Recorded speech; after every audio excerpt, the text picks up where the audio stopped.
কি বলবো বন্ধুরা, হনুমানের এত উৎপাত, সে কি বলবো তোমাদের, আর বলার কিছু নেই। দেখো, দিনের বেলা এখান থেকে একটু কলে যাব তাও উপায় নেই, তার মধ্যেই দরজা বন্ধ করে রেখে যেতে হবে, কারণ আমার একটু পেছন ঘুরতে না ঘুরতে হনুমান ঘরের ভেতর ঢুকে গিয়ে সমস্ত আলু টালু সব নিয়ে পালায়।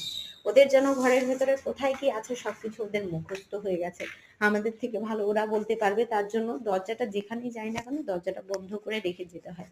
তো বিকেল কিন্তু এখন অনেকই হয়ে গেছে, আর দেখছো কেমন রোদ ঝলমলে।